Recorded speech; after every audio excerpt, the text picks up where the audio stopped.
शेळी व्यवसाय परवडतो का, शेळी व्यवसाय जर सुरू करायचा असेल तर किती शेळ्यांपासून करावा, तर म्हणजे मला जेवढी माहिती आहे ती मी शेवटपर्यंत तुम्हाला सांगण्याचा प्रयत्न करणार आहे. तर व्हिडिओ शेवटपर्यंत नक्की बघा. चला त्याचा चारा टाकून घेते आधी, मग आपण बोलूया.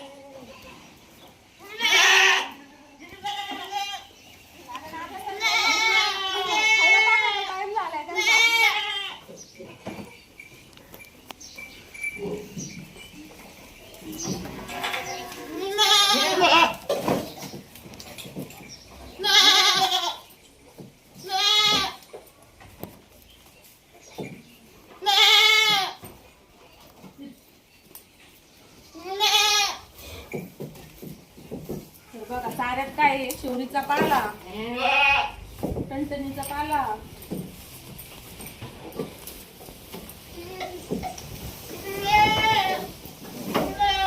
वरती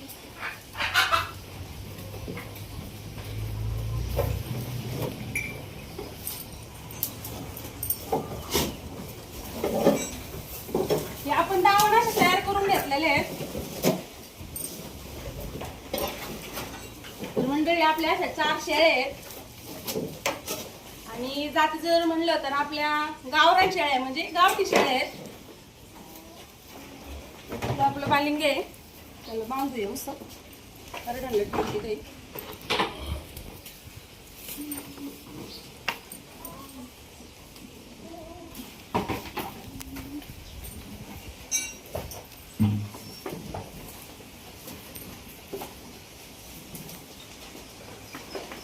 आणि आपला कसा बंदिस्त शेळ्यांचा गोठा आहे, आपण ते सोडीत वगैरे नाही त्यांना. आणि जर आजाराचं म्हणलं तर कमी प्रमाणात आजारी पडणाऱ्या म्हणजे नाही का जे आहेत ना त्या म्हणजे शेळ्या आहेत, कधी आजारी पडत नाही. पडल्या तर कवचित पडतात, कधी ताप वगैरे येतो, पण जास्त प्रमाण नाही त्यांचं आजारी पडायचं.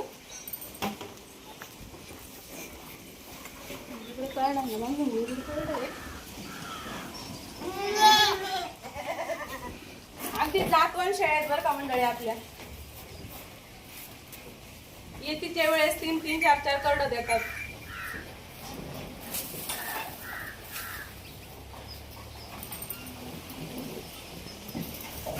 खाली टाकलं ना लई चोंदू घेतात, त्यामुळे असं रेखा बांधितो आम्ही. तर बघा केवढाली करडे. आणि विशेष म्हणजे शेळी पालनाचं तुम्हाला सांगते मी. तर बघा आपल्या शेळ्या कशा आहेत, तर बघा आपल्या कमरे एवढ्या शेळ्या आहेत आणि 4च शेळ्या आपल्या सध्या आपल्या गोठ्यामध्ये. पहिल्यांदा एकच शेळी होती, एका शेळीपासून एवढ्या शेळ्या तयार झालेल्या आहेत. तसं काय नाही, शेळी पालन व्यवसाय करायचा जर म्हणला तर म्हणजे नाही का थेंबे थेंबे तळे साचे, तसं एका शेळीपासून पण तुम्ही शेळी पालन हा व्यवसाय सुरू करू शकता. बघा आता सध्या आपले 7-8 करड आहेत. आणि करडांचं जर म्हणलं तर आता सध्या करड आपली 3.5 महिन्याची करड आहेत. तुम्हाला दाखवते बघा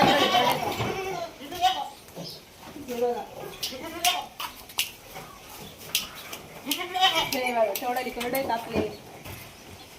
3.5 महिन्याची करड आहे, त्यांना अजून पण दूध आहे. विशेष म्हणजे करड्यांचं काळजी घ्यायची नाही तर त्यांना कसं 2 टाइम दूध आहे आता सध्या. आणि ज्यावेळेस करडू लहान असतं त्यावेळेस त्याला पोटभर असं चीक पाजायचा. शेळीचा कच्चा चीक म्हणजे कच्चं दूध असतं ते पोटभर पाजायचं, त्याच्यात त्यांची वाढ होत असते. बंदिस्त आहे, आम्ही सोडीत पण नाही बरं त्यांना. बंदिस्त आहे तरी केवढी करडे असं कोणी आलं अचानक तर म्हणतील की तुम्ही चरायला वगैरे नेत होतं, तसं नाही. आपली करडं पॅक बंद असतात. करण्यासाठी सेपरेट आहे आणि शेळ्यासाठी सेपरेट केलेले आहे आपण. आणि ही जागा जर म्हणलं तर साधारण 20 फूट असेल. तर बघा असं म्हणजे कमी खर्च आणि उत्पन्न जास्त कसं होईल याच्याकडे आपण लक्ष दिलं पाहिजे.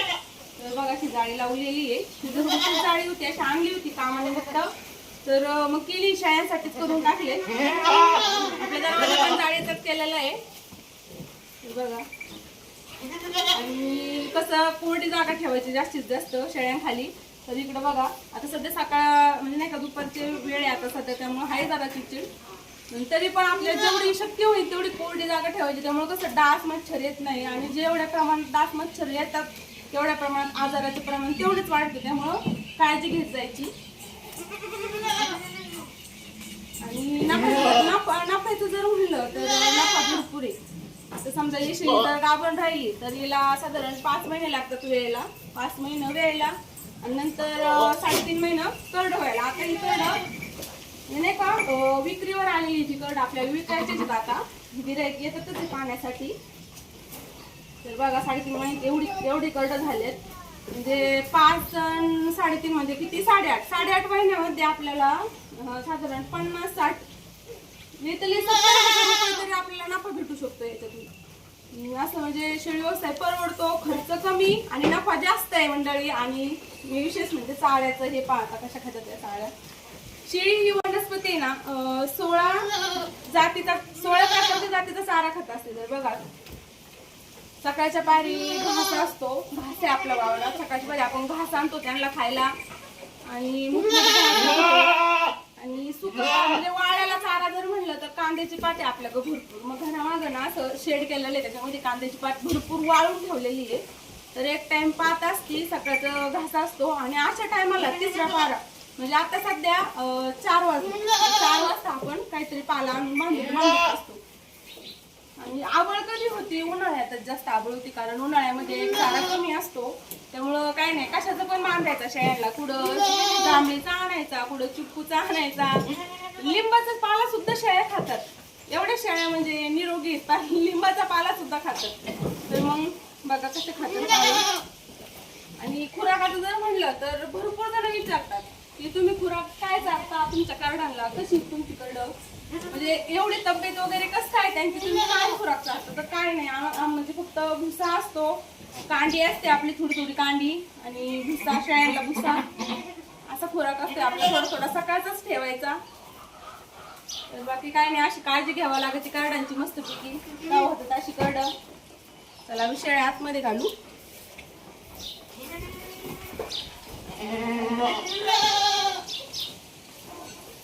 तसं म्हणलं तर शेळी पालन हा व्यवसाय भरपूर परवडतो मंडळी.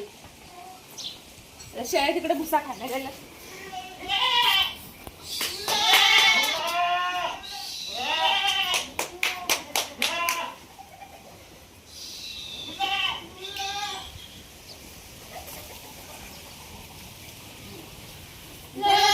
पिण्यासाठी पण स्वच्छ पाणी बघा आतमध्ये बाटल्या भरून ठेवलेल्या आहेत पाण्याच्या. पण पिण्यासाठी पण स्वच्छ पाणी असतं त्यांना. जाळी बांधून देऊया.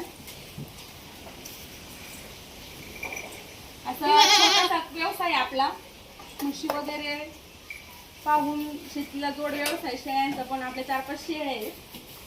कसं आहे नुसतं शेती पण नाही परवडत, त्याला काहीतरी जोडधंदा पाहिजे.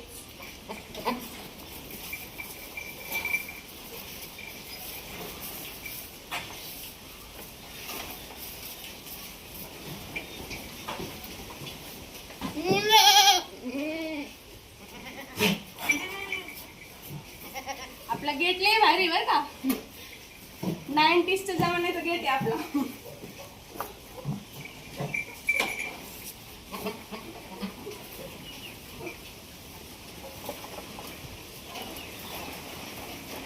कमी खर्चात जर उत्पन्न घ्यायचं असेल तर असं उघड लावावं लागतं मंडळी.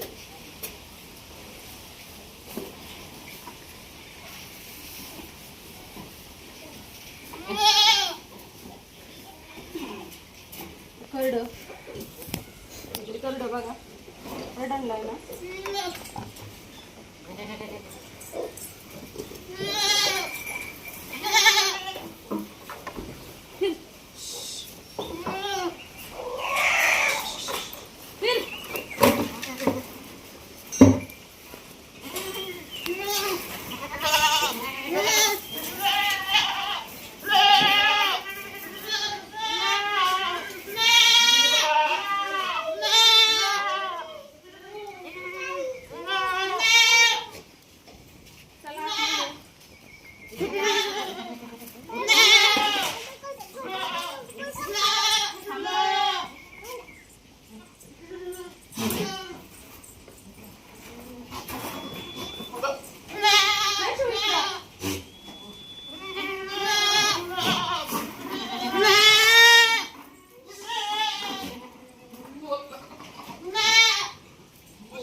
थोडी कांडी ठेवली.